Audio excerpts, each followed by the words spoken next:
Hello, friends. I hope you're having a great day and I hope you are ready for a kingdom conversation. I want to give you some kingdom insight. I want to talk about a very familiar passage of scripture that you have heard so many times, but I really want to dive in and break it down for you so you can have a greater understanding of it and it will help you. It is Proverbs 27:17.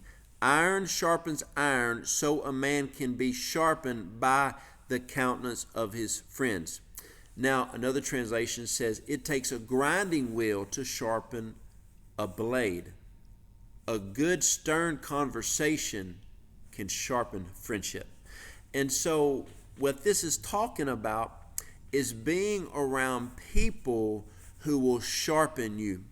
There's a lot of times when people call me for counseling or a friend or a ministry acquaintance that I may have, and they're talking about their life and how things may not be working. One of the main questions I ask them is, who are you hanging out with? And a lot of times they will mention somebody and I'll be like, oh, that person doesn't really align with your calling or what you're called to do or even the direction that you're going in. And a lot of times people can disqualify themselves or even just allow somebody's negativity to, we like to call them toxic people, when they're around them, they will actually spew upon you. They will bring like an infection upon you by the words and the actions that they speak. For years, I've been involved in young adult ministry, and I remember there was this one gentleman came to me, and I was discipling him, and we were talking for about 5 minutes, and I said, whoa, hang on for a minute. Have you been hanging out with this person? And they go, yeah, how did you know? Because you're acting like them. You're talking like them. And every time you get in a weak moment, you go back to that old friendship. And he was like, yeah, man. I remember another time I was talking to another young man, and we, hanging out, talked about 3 minutes, and I said, hey, are you hanging out with these two old friends of yours? And he's like, yeah. How did you know? And I said, because I can tell by, your conversation and what you're talking about. And then there's been times that somebody will come in and sit down with me in my office and they're just fired up. And I say, whoa, wait a minute. What podcast are you listening to? What book are you reading? There's been times that somebody would come and sit down in my office and they were fired up. And I would say, what material are you reading? And they would tell me a book. I would literally pick up my phone and order that book right then because the way that they were acting, because the material that they were feeding themselves with was literally changing the way that they perceive life, the way that they talk, the way that they carried themselves.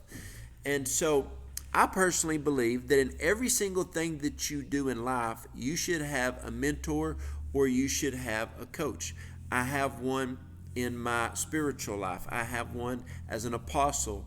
I have one as in the rent house business. I have one in our health coaching business. I have a YouTube guru that I talk to. Everything that I do, I have somebody who speaks into my life. Recently, I went out with a very, very successful guy in our city. He loves the Lord and he has numerous businesses and they're all thriving. Well, we sat down for lunch and we just kind of started casually talking. And then as the lunch appointment went on, we got done with our food and they came over and they took our plates away. And I asked the waitress, I said, hey, it's a little bit past lunch. Are you okay if we just sit here? She said, oh, yeah, we don't need your table. See, we were being honorable to the restaurant, but they didn't need our table because it was past the lunch rush. We sat there and talked for another hour. When we got done, I said, man, I want to thank you so much for investing in my life in these two areas. He kind of stepped back and looked at me and he said, are you kidding me? I want to thank you for speaking into my life in these two different areas. See, we basically had 4 different conversations during our lunch meeting. 2 of them, he was an expert in those fields. And I was a novice, I guess you could say. Then the other 2 areas, I was more of an expert in those areas, and he was a novice. But both of us gained valuable information. And then he said, let's do this again real soon. And I said, well, I think we should make it a regular thing. And he said, oh, yeah. And so what you got to understand is you need to be around people who will sharpen you. Now, you need to be around people who you sharpen. There's times that when I'm meeting with somebody, I get so excited about the meeting because I know they're going to leave better and I'm going to leave better. Now, understand this, you reap what you sow. There's times I go into a meeting knowing that I'm going to sharpen that person, and then God is going to honor that, and he's going to bring somebody into my life to sharpen me in an area that I need to be sharp in. I believe that in everything that you're going to put your time, energy, and effort into, you need somebody to sharpen you. If you want to be sharp, you need to hang out with sharp people. I remember one time there was a young lady in our ministry, and she came to talk to my wife and I, and she was just down and she was just frustrated. And I said, look, we're here for you. But to be honest, we're getting tired of meeting with you, and we have the exact same conversation over and over again. You keep hanging out with the same people who want nothing to do with the Lord. They want nothing to do with righteousness, and they don't want anything to do with doing something with their life. They're just wasting their life away. But you want something. I remember one time I had a young man in our ministry, and I told him, I said, you've been running with us for 2 years, and every time we meet, you have the exact same conversation. But outside of us hanging out, you hang out with people that they never sharpen you. Listen, friends, when I want to be sharpened in the area, I will go to a conference. I will find a book that will sharpen me. You will never find me in a time when I am not reading a book. I am always in some book over some area of my life. Now, let me tell you this. There is a lot of people, they always read books towards their giftings. Sometimes you need to read a book. You need to buy an e-course. You need to watch some videos on your weakness, how to strengthen your weakness. How do you get sharp? You cut off the gray areas. You cut off the dull areas. You get on that grinding blade and you allow yourself to be sharpened. You cut off, you prune back the things that are not growing. You work on the weakness, you get rid of it so that your weakness will no longer harm you. Recently I had a meeting with a young minister, and this young minister was talking, and I was just smiling, laughing. I'm like, this guy is full of fire. He is full of passion. And he was saying, and I said, man, how many prayer meetings, y'all having at your church a week? And he told me, and I was like, whoa, all right, that's more than I'm having right now. And I said, how much y'all fasting? And he told me, I go, whoa, that's more than I'm fasting. And I was coming in to mentor him, but I was like, wait a minute. I remember when I used to do that many prayer meetings, and I remember when I used to fast like that. Man, I got to get back to that. I got to get back to carrying that fire like that again. And when our time was over, he said, thank you so much for investing in me. I said, man, I gleaned from you today, and your excitement and your passion for business and for ministry. And so it was an iron sharpens iron. I remember one time I was listening to a very successful man in the business world, and he said, I love my wife and my kids with all of my heart. That is my main priority. That is my main ministry. He said, now, outside of my family, I have 3 businesses, and they're all very, very successful. They're all multi-million-dollar businesses. So I do not accept an invitation to speak outside of those 3 businesses. And he said, people will call me all the time to come in and do lectures, to do speeches, do motivational talks.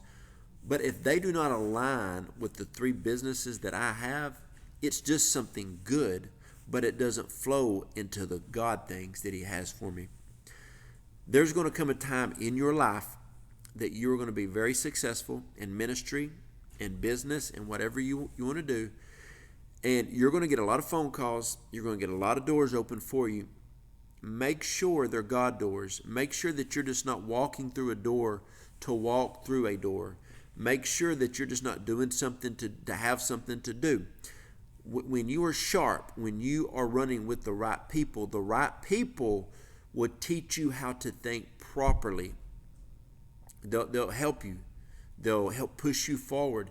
You need a few friends in this world that are sharp. You need a lot of people in your life that you allow the freedom to speak into your life.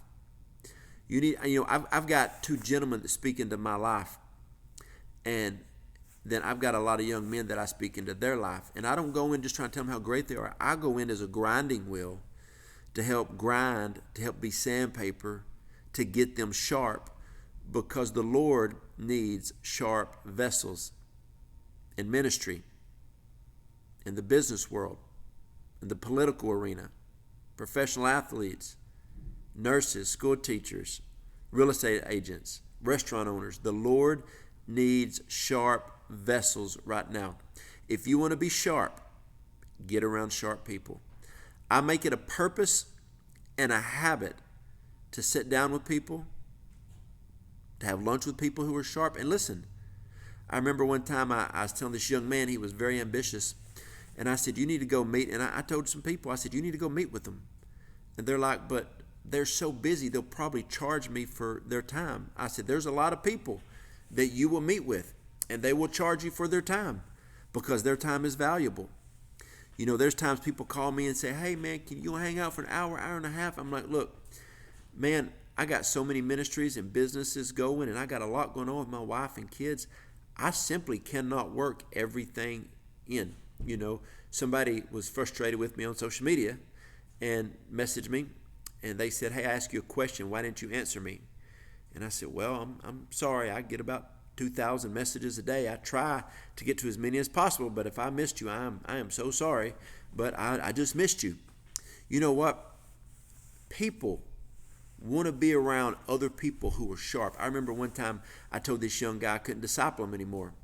I had 4 meetings with him, and every time he was getting mad, he was frustrated, and I just said, what is wrong? And he told me about everything in his world outside of our meetings, and he was making no effort to move forward. Iron sharpens iron, so a person can be sharpened by the countenance of their friends. I tell people this, a lot of people get mad when I say it, but a lot of people say thank you. It changed and saved my life. Don't put yourself in an environment with people who are losing, who have no intention of winning. I remember I've always been a person of prayer, and I had to tell some people, quit coming to our prayer meetings and pulling everybody out in the foyer to talk to them. Oh, these 2 people got mad at me. I said, you've been coming to prayer for about 6 weeks. You ain't prayed a lick. You come in, grab somebody, pull them out. Then when they come back into prayer, you pull somebody else out. Listen, they're here to get sharp with the Lord. I know people that in the business world, they don't hang out with any good business people. Therefore, their businesses suffer. You need to get around people who are more mature and experienced in areas. And then you need a peer minister.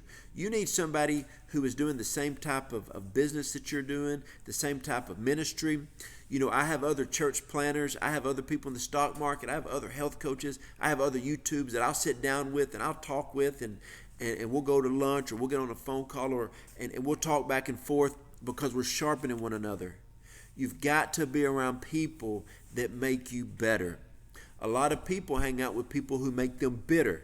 Get around people that make you better. Now, I want to pray into your life. If you want prayer, message us at jojoedawson.net. Go to the Contact Connect button. There's a place for prayer. Send me your prayer request, and I will pray for every single person who sends me a prayer request. All right, guys. Hope y'all have a blessed day. Love y'all. Keep going for the things of God. And, a lot of people message me and say, hey, how can I connect with you? We're basically on all of the social medias, platforms. And so connect with us there. But hope this Kingdom Talk helps you today.